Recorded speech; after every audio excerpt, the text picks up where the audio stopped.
चला तुमचं 6वं गणित असेल, लिहा. A progressive wave travels. A progressive wave travels on a stretched string. On a stretched string. Stretched, S-T-R-E-T-C-H-E-D. Stretched string. Full stop. A particle on this string. A particle on this string takes 4.0 millisecond. Small m आणि small s लिहायचं, millisecond. 4.0 millisecond to move from its mean position. To move from its mean position to one of its extreme position. To one of its extreme position. One of its extreme positions, correct, positions. Full stop. The distance between two TWO2, the distance between two consecutive points, consecutive,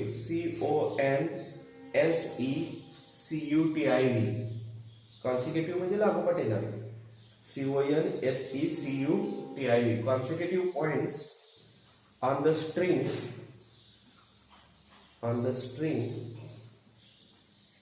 which are at their mean positions, which are at their there at their mean positions, कंसात लिहायचं at a certain time instant, bracket मध्ये at a certain time instant, bracket complete, is 2.0 centimeter, is 2.0 centimeter. Full stop. Find the frequency, comma, wavelength and speed of the wave.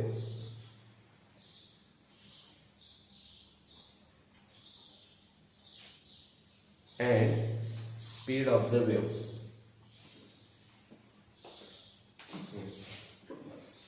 पहा, लक्ष द्या, काय म्हटलंय बघा. A progressive wave travels on a string. एका दोरीवर progressive wave चाललेले. A particle on this string takes 4.0 millisecond to move from mean position to one of the its extreme position. Mean position पासून एक्स्ट्रीम पोझिशनला जायला 4.0 millisecond लागतात. पहिली गोष्ट, millisecond चालणार नाही, सेकंद करावं लागेल.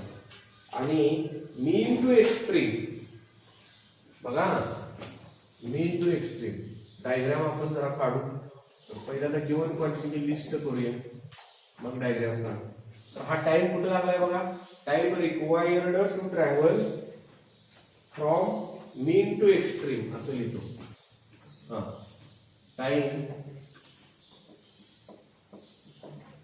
Time required to travel from mean to extreme position.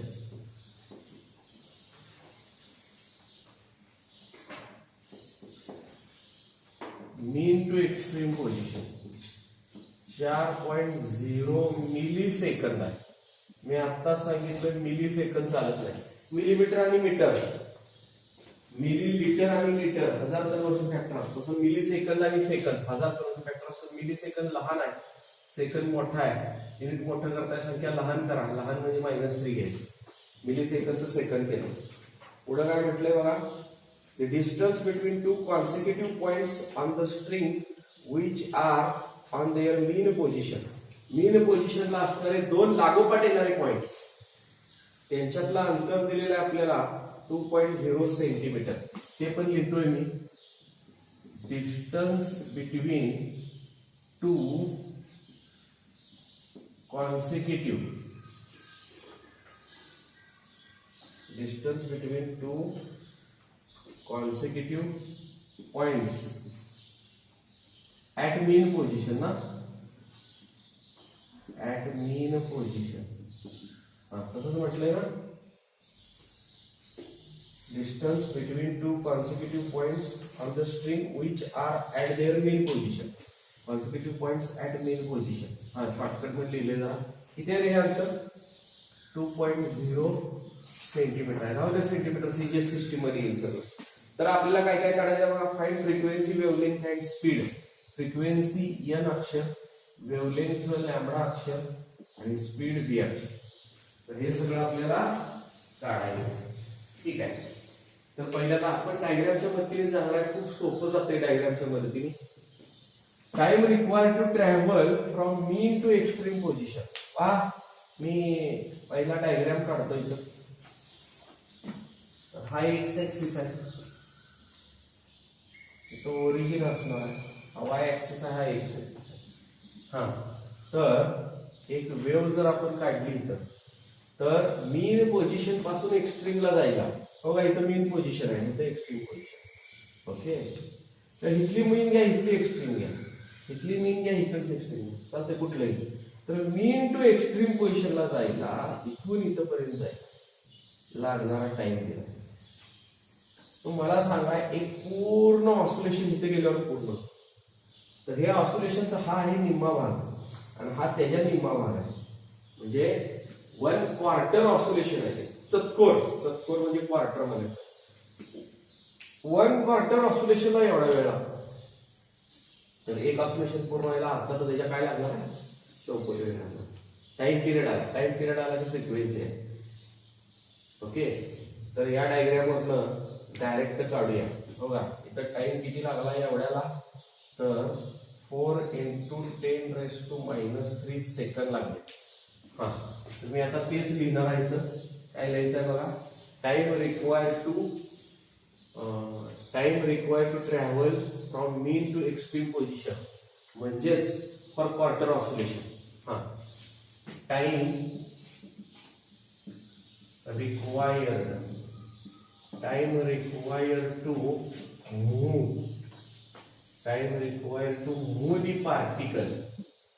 the particle from mean position to extreme position is 4 × 10⁻³ second. That is time required to complete quarter oscillation. असं लिहिणार आहे. That is time required to quarter oscillation is equal to 4 × 10⁻³ second. Therefore, time required to complete one oscillation. Time required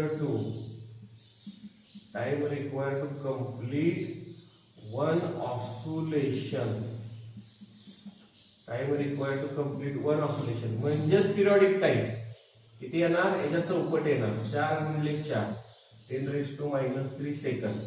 म्हणजेच period आलेला आहे 16 × 10⁻³ second.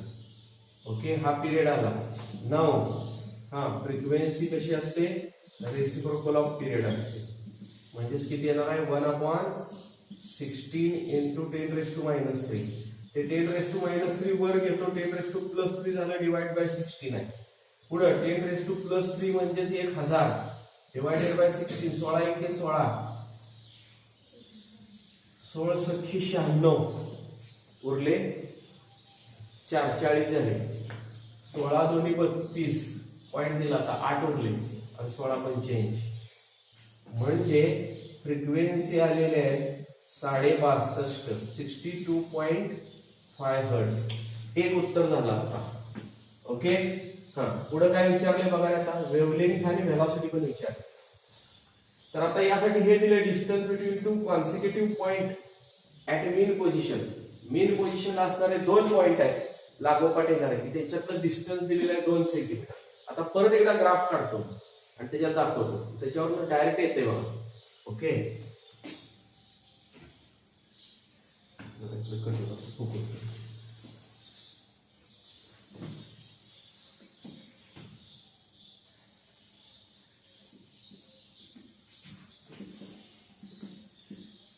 हा Y axis, हा x axis. तर बघा हा मेन पोझिशनला पॉइंट आहे, हा पण मेन पोझिशनला पॉइंट लागोपाठ येतात. हा पण मेन पोझिशनलाच आहे, पण 2 लागोपाठ येणारे पॉइंट पाहिजेत मेन पोझिशनला असणारे. ओके. तर हेच दोघ आहेत आणि ह्यातला अंतर दिले. Distance between 2 consecutive points at mean position. Mean पोझिशनला असणारे 2 कॉन्सिक्युटिव्ह पॉइंट आहेत, त्यांच्यातलं अंतर किती दिलंय? 2 सेंटीमीटर दिले. 2.0 म्हणजे 2 सेंटीमीटर दिले, म्हणजे अर्धा वेव्हचं अंतर आहे ना ते. हा वेव्हलेंथ आहे. मग मी तेच म्हणणार आता इथं, distance between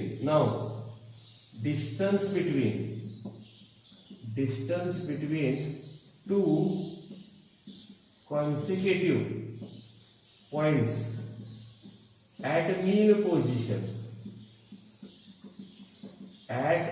position is equal to 2 centimeter.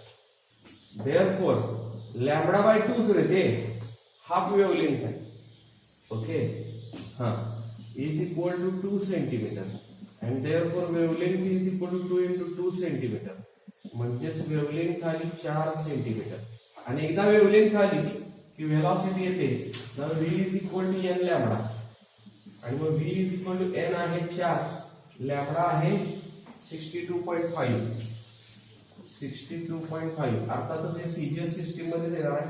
4×25 ला 0, हातच्याला 2, 4×8 2 10 ला 0, हातच्याला 1, जास्त 24 1 25, 250 मीटर पर सेकंड ही आली त्याची व्हेलॉसिटी. बघा हे सोपं आहे.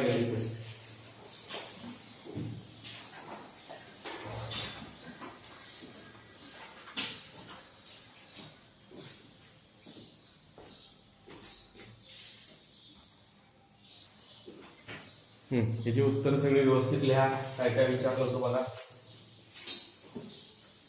आन्सर नंबर 1, नंबर 2, नंबर 3 लिहा सगळं. चला 7वं गणित घ्या पुढचं. A wave of frequency 500 hertz. A wave of frequency 500 hertz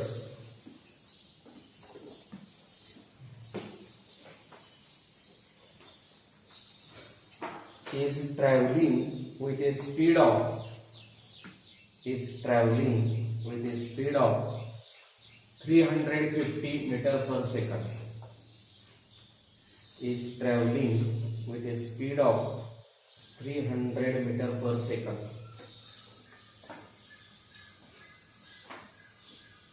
Full stop. What is the phase difference between two displacements? What is the phase difference between two displacements at a certain point at certain points at times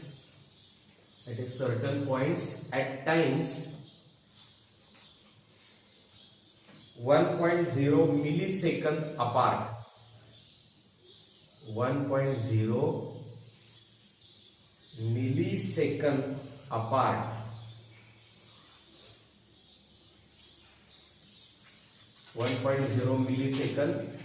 millisecond म्हणजे small M आणि small S लिहायचं. Question mark आपला बी आकडा. What will be the smallest distance? what will be the smallest distance between two TW2, between 2 points? What will be the smallest distance between 2 points which are 45 degree out of phase, which are 45 degree out of phase at an instant of time, at an instant of time, at an instant of time. लक्ष द्या. A wave of frequency 500 Hz. Frequency दिलेली आहे 500 Hz. पुढे काय म्हटलंय बघा, speed दिले 350, speed 350 metre per second आहे ना, मीटर पर सेकंद आहे. स्मॉल या आकडा काय विचारलाय बघा, what is the phase difference between two displacements at a certain point. Phase difference विचारलाय, आपण फेज डिफरन्सला फाय अक्षर वापरतो. ओके, हा फेज डिफरन्स विचारलाय, पण कधी हे महत्वाचं आहे. हा, when two points at a certain, when two displacements at a certain point at time 1.0 millisecond apart. म्हणजे 2 पॉइंट मधलं अंतर देण्यापेक्षा 2 पॉइंट मधला टाइम इंटरवल दे. तर तेच दिलं पाहिजे. कधी काढायचं आहे, when time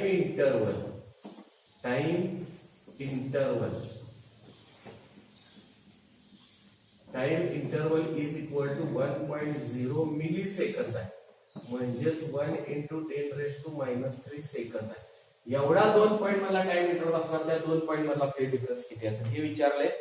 आणि पुढे स्मॉल बी आकडा काय विचारलाय बघा, what will be smallest distance विचारलंय. आता smallest distance between 2 points, what will be smallest distance असं म्हटलंय. कधी, when between 2 points which are 45 degree out of phase, 45 degree out of phase असते,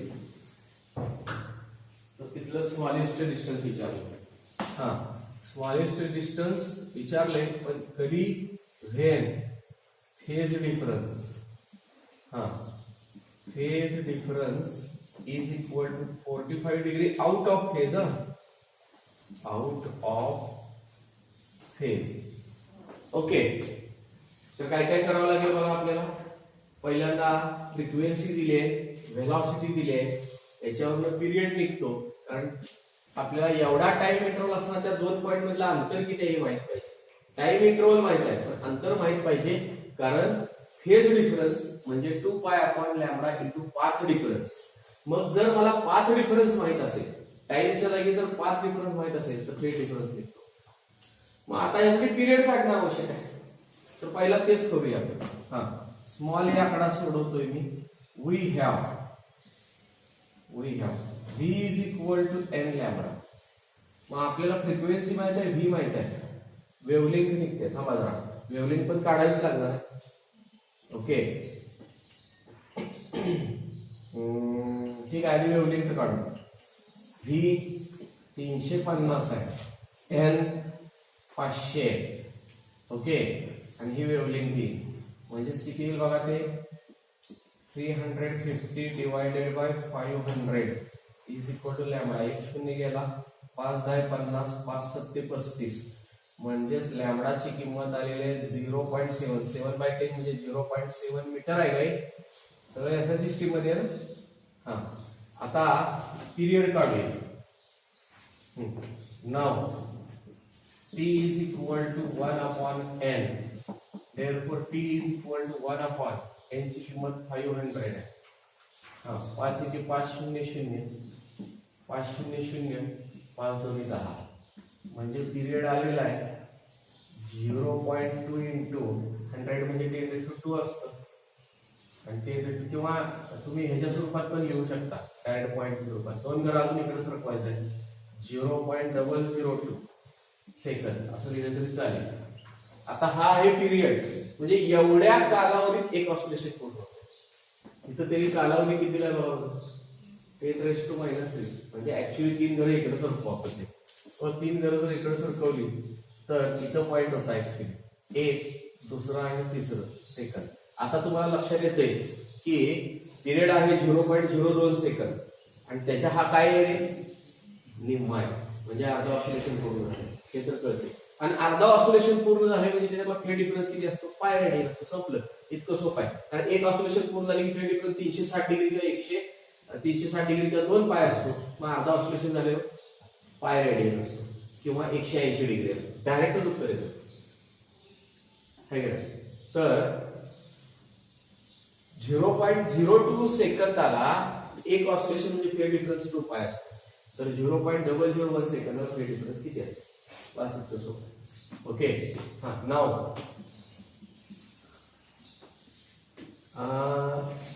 when time interval is 0.001 second half oscillation will be completed. Okay it is म्हणतोय when time therefore असं म्हणतो time interval एवढा आहे period एवढा आहे म्हणून when time interval is 0.001 second half oscillation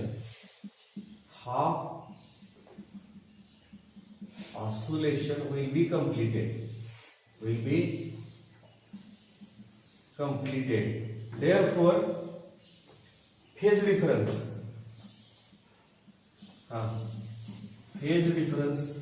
phi असा अक्षर वापरतो आपण त्याला किती येणार आहे पाय रेडियन किंवा 180 डिग्री. आपल्याला रेडियन मध्येच लागतं खरं तर. डायरेक्ट पहिल्या प्रश्नात उत्तर आलं. आता बी आकडा त्यातला काय विचारलाय स्मॉलेस्ट डिस्टन्स विचारले वेन फेज डिफरन्स 45 डिग्री असेल. ओके नाव डायरेक्ट फॉर्म्युलाच वापरूया आपण. फेज डिफरन्स इज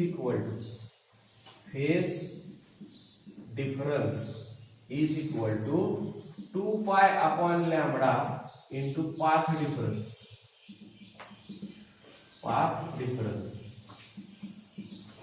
इतका सिंपल फॉर्म्युला आहे हा. ओके फेज डिफरन्स 45 डिग्रीतला डिग्रीत चालत नाही. पहिली गोष्ट हे महत्वाचं आहे डिग्री चालत नाही. 45 डिग्री आता टाकूया आपण. लॅम्बडाची किंमत किती आहे काढून ठेवला बघा 0.7 आहे आणि आपल्याला तर पाथ डिफरन्स विचारलाय म्हणजे डिस्टन्स विचारले पडते त्याला एक्स मानलं तर चालतं. पाथ डिफरन्स म्हणजे डिस्टन्स विचारले 2 पॉइंट मधलं स्मॉलेस्ट डिस्टन्स विचारले एक्स लिहिलं तरी चालेल.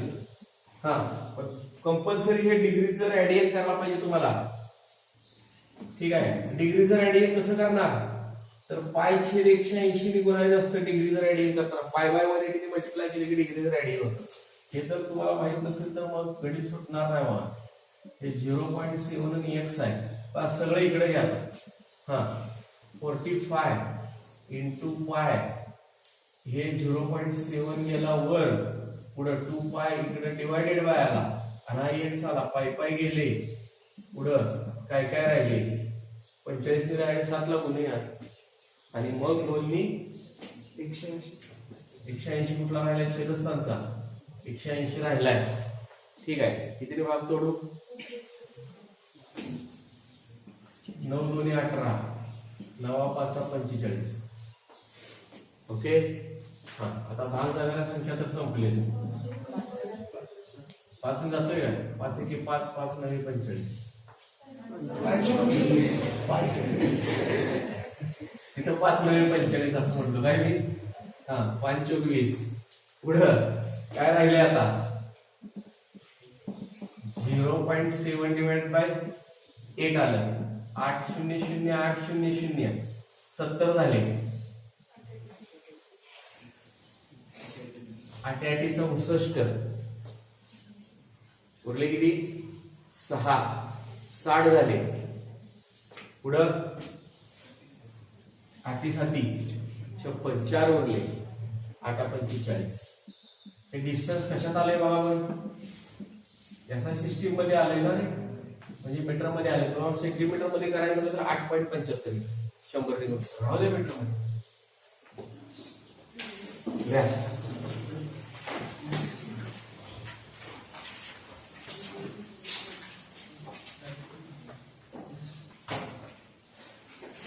चला झालं सगळ्यांचं. शेवटी आन्सर नीट लिहिलं शब्दात.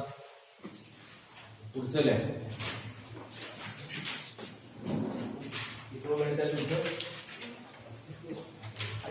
आठवण लिहा. A sound wave is a sound wave of amplitude.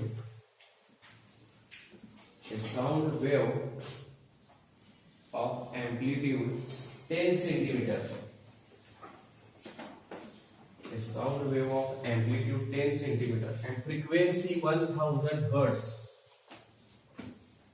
And frequency 1000 hertz is traveling with velocity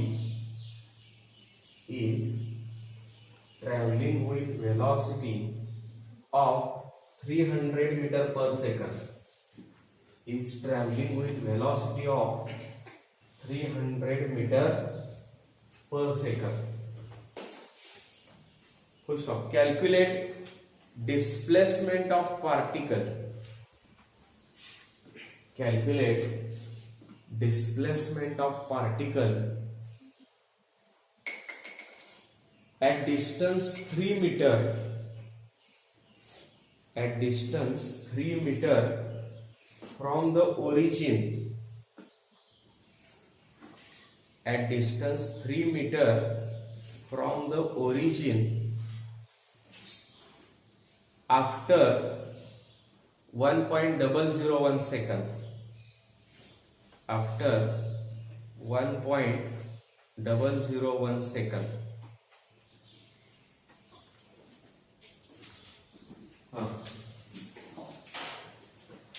तुम्ही लक्ष द्या.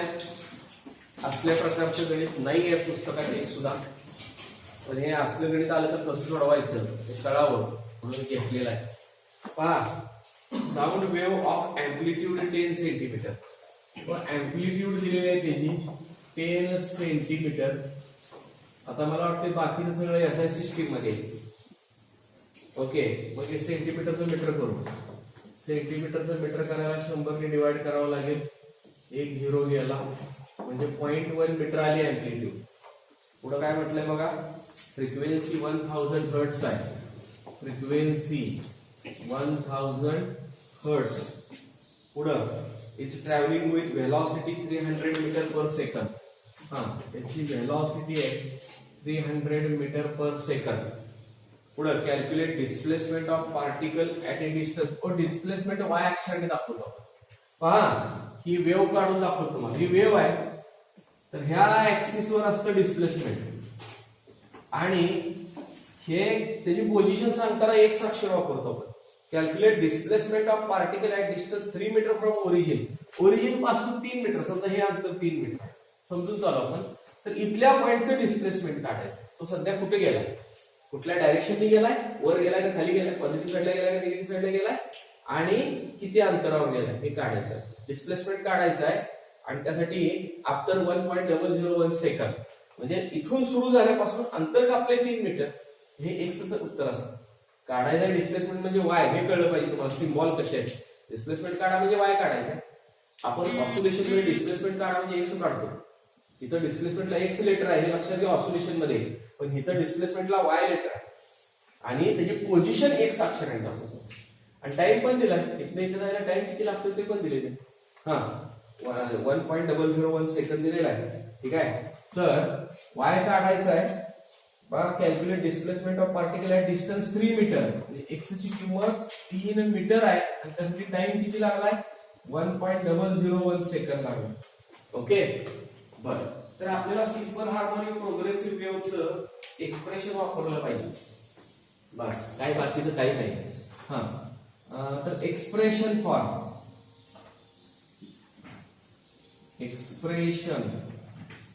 For simple harmonic progressive wave. expression for simple harmonic. लक्षात घ्या, आता आपली गणित सगळी प्रोग्रेसिव्ह वेव्हवरच चालले, असं स्टेशनरी वेव्ह कडे गेलोच नाही. ओके, पहिला जो पार्ट आहे या चॅप्टर मधला, जो जुन्या सिलेबस मध्ये सेपरेट टॉपिक होता आणि त्याच्यातलं प्रोग्रेसिव्ह वेव्ह हा पार्टच चालला आहे अजून आपला. स्टेशनरी वेव्ह शक्यतो उद्यापासून होईल सर. हा, प्रोग्रेसिव्ह वेव्ह इज काय असते रे, y is equal to a sine 2 pi काय असते nt minus x by lambda. आता यात आपल्याला x दिलाय, लॅम्बडा काढावा लागेल, आधी लॅम्बडा काढायला पाहिजे.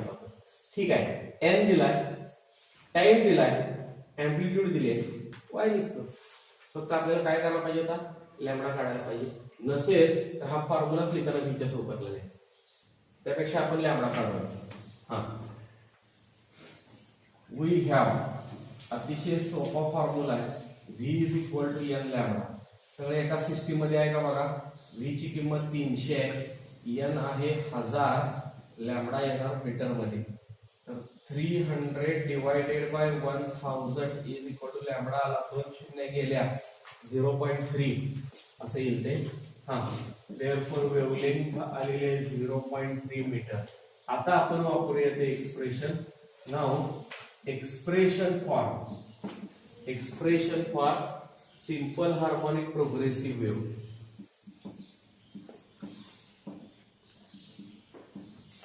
Simple harmonic progressive wave is, काय असतं equation, y is equal to a sine 2 pi nt minus x by lambda. आणि yच काढायचं आपल्याला. a ची किंमत मीटर मध्ये, साइन 2 पाय ब्रॅकेट मध्ये nt n 1000 आहे.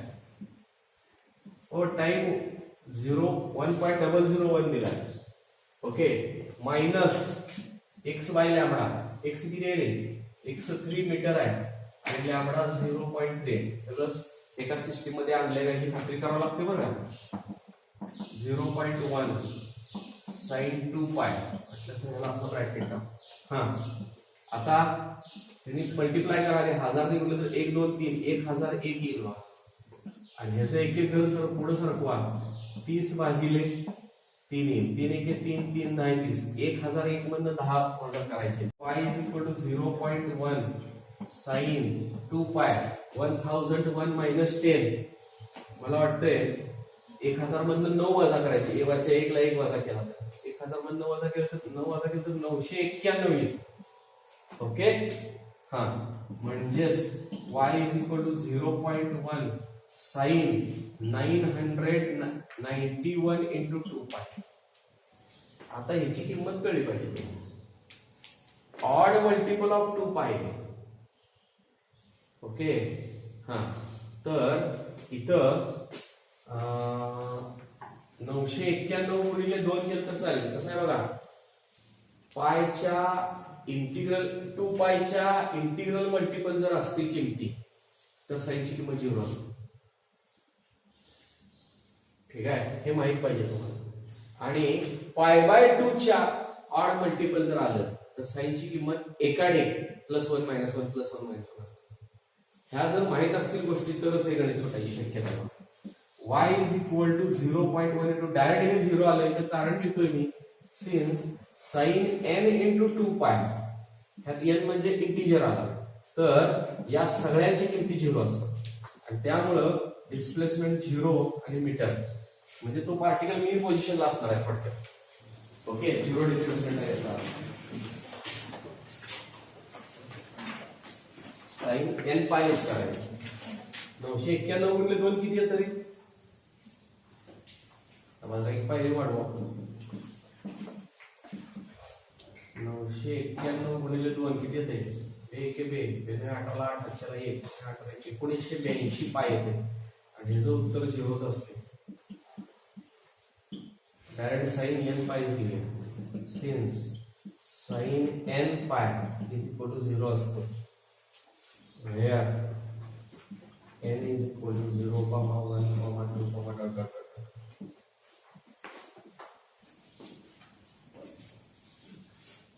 चला लिहा.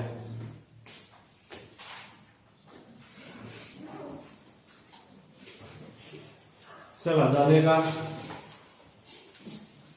शेवटी उत्तर निघलंय की कसं लिहिणार उत्तर? therefore displacement of particle is 0 meter, that is particle at mean position. याचा अर्थ काय आहे? particle is at mean position. तर असलं सेम एक होमवर्क साठी घ्या. Sound wave of amplitude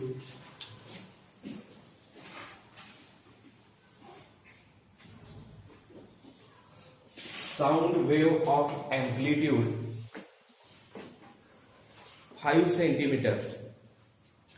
Sound wave of amplitude 5 centimeter and frequency 5 hertz. And frequency 5 hertz is traveling in positive x direction. Is traveling in positive x direction.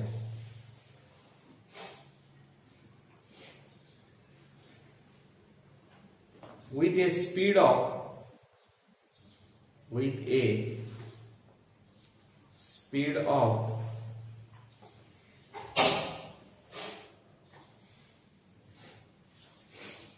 40 meter per second. With a speed of 40 meter per second. Full stop. Calculate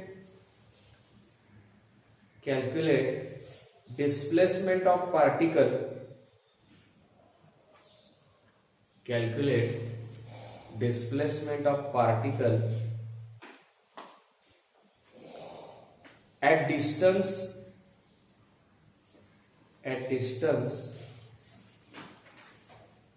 30 meter, at distance 30 meter from the origin after 1 second.